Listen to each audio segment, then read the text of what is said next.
So hello everyone. Thank you and good afternoon. I heard that I'm the last presentation of the day, and so I'll try to keep it short and then open it up for questions afterwards. And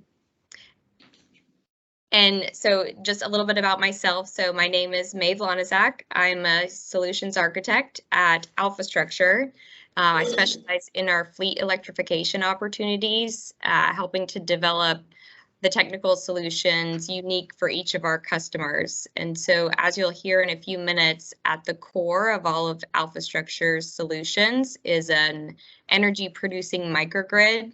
And what a microgrid looks like could encompass a number of different things, but part of my role is to develop and right size the microgrid for each of our customers and ensure it meets their needs for the duration of our contracts, which can last anywhere from 20, 30, 40 years. And so I was part of the development team for our recent Brookville Bus Depot project, which I plan to share a little bit more with you on in the next few slides. But first, let me start with telling you a little bit about Alpha Structure and what we do. So next slide, please. And so we are a joint venture between the Carlyle Group and Schneider Electric. And as you may know, the Carlyle Group, who is one of the largest, most diversified global investment firms in the world, brings the capital backing for all of our projects, while Schneider Electric brings its, almost, I think, 200-year legacy and expertise in digital transformation, energy management, and microgrid technology. And so our energy as a service projects are bespoke turnkey solutions focused on helping our clients achieve their goals around reliability, resilience, sustainability, and reduced reliance on their utility grid. And so ultimately, our energy as a service microgrid solutions deliver the benefits of on-site energy infrastructure at no upfront capital costs, and they're structured through simple, predictable operational contracts. And next slide.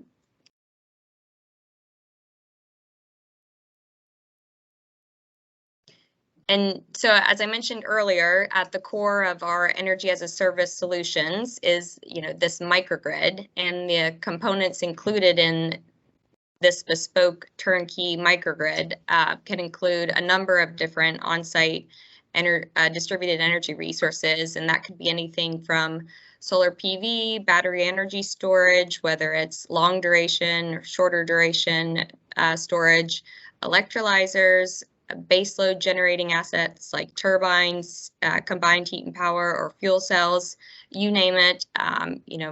We'll consider it and see if it makes sense in the project.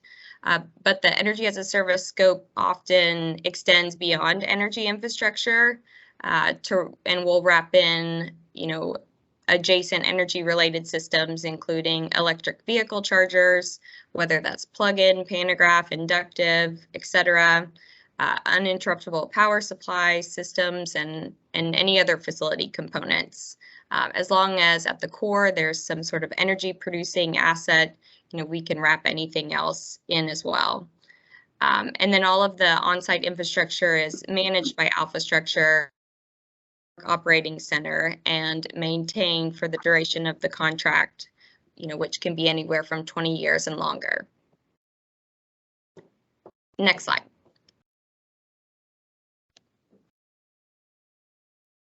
And so ultimately, we're offering our clients a DeRisk path towards energy transformation, enabling our clients to focus on what's important, and that's the day-to-day operational success of their business, whether that's a transit depot, a manufacturing facility, a cement plant, etc. And next slide.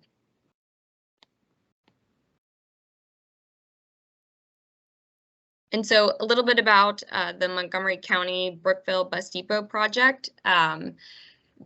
And then I'll open it up for any questions.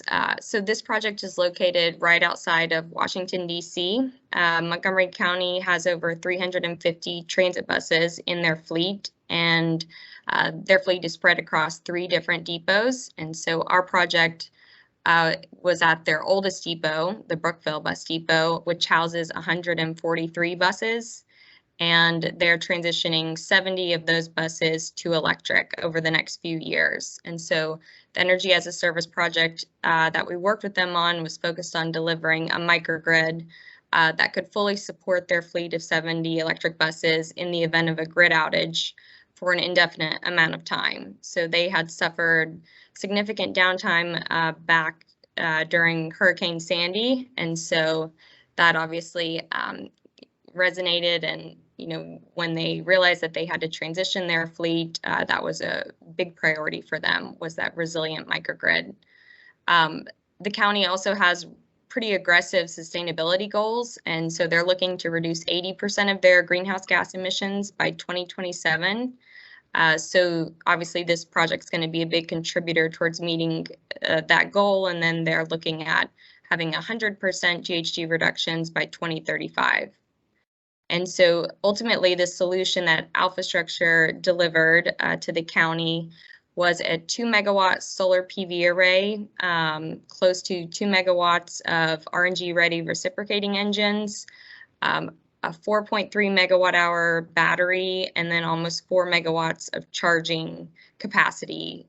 So that was 180 kilowatt chargers, and then a couple of 450 kilowatt pantograph chargers.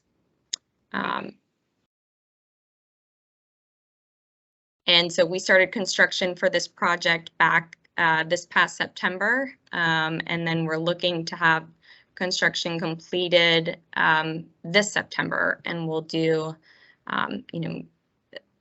cutting the ribbon this September. So we're super excited about that.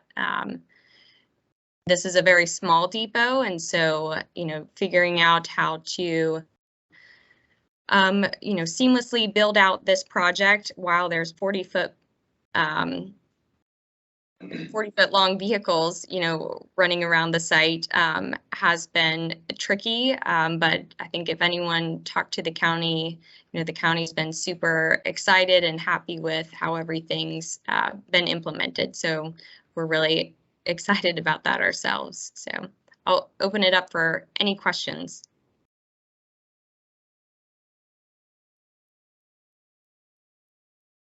This is Bill Jordan from Booth. I'll ask a similar question to you that I asked our panel earlier. Did you have any assumptions going into this project that proved false after some analysis, or what assumptions that you were surprised were correct? Yeah, so it's a good question. In order to design a microgrid, you usually have a demand profile that you're designing that microgrid around. So what the power draw or the energy use is of your facility. Of course, with this project in particular, they didn't have any electric buses yet. Right now they have 4, and they've got 10 more coming actually in the next few days or weeks. But we didn't have an existing load to build that around. So, there was a lot of working together to figure out, which routes they plan on transitioning to electric, and forecasting what their future, energy demand or energy use would be for the fleet. I think from a site standpoint, this is their oldest depot. They've got another depot that's was built in 2013, and then another site that they're leasing currently. But this site, I think they bought back in the 60s, and so there were some things underground that we weren't aware of at the beginning, and realized that later on. But yeah, those would be kind of the big two. And a follow-up, you have a room full of utility stakeholders. I imagine there was a lot of work with the local utility. Were there any lessons learned or anything you'd like to pass along to other utility decision makers that would help that process for another project? Yeah, sure. So yeah, the utility that we worked with was Pepco, and it was actually a unique opportunity. So at the same time that Montgomery County was looking, they put out an RFP for this energy as a service microgrid.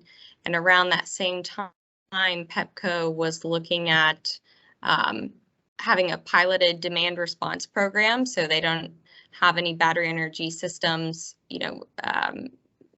tied into their system yet, and they were looking to learn more about it. And so when they heard about our microgrid, it was a perfect opportunity for us to work together. And so Pepco will have at least 10 times a year access to the battery that's on site at this depot. And it's a chance for them to, figure out how they can leverage the asset and what the benefit is to them. So I believe there's 3 other projects outside of this particular one that Pepco's working with. Thank you.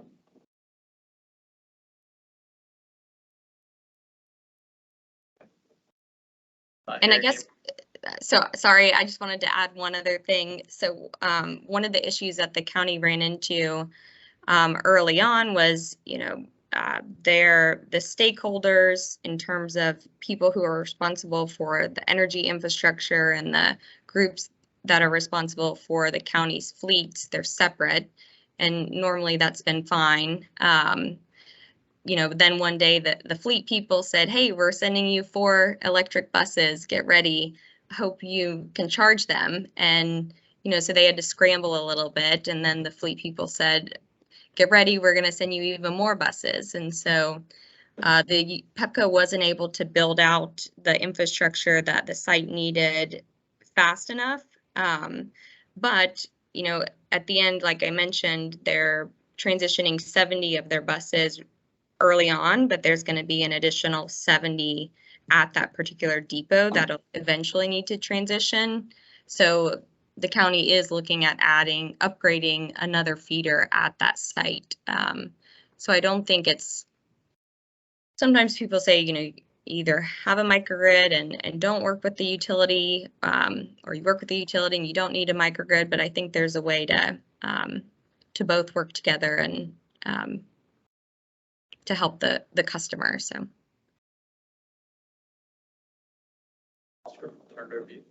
I'm curious if there's any members here who have been approached by a transit authority in their territories to explore this. No? Well, in the near future, ours would be school buses. That's probably gonna be the next thing that comes into any area, because they're giving so much money and the counties are able to go get money for electric school buses. So I could see that being probably the biggest thing that we run into. Mm-hmm. Yeah, it's a super interesting market, and something we've talked with a few potential clients in that space too. Everybody is super excited about vehicle to grid, and personally, I don't know if the technology is quite there yet or if we all understand it enough, but yeah, it'll be here before you know it.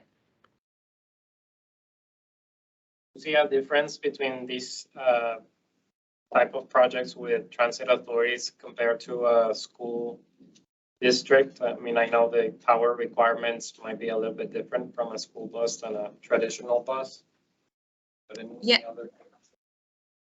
definitely the I guess use cases or how the vehicles are being used is quite different. So at least with Montgomery County, their transit buses will have batteries, close to 600 kilowatt hour batteries, and they'll be running those buses, 18 to 20 hours a day. So the time that they have to charge those vehicles is quite short, and they need to recharge them. There's a lot of energy that needs to be put back into those batteries, whereas a school bus, might be used, let's say 8 hours a day, and is sitting for most of the evening. So definitely there's a good V2G opportunity with school buses, but we didn't see that as much for this particular transit bus project. All right, well, thank you, Maeve.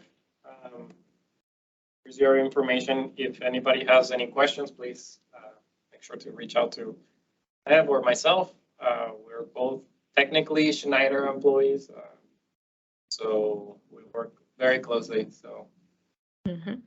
thanks again. All right, thank you.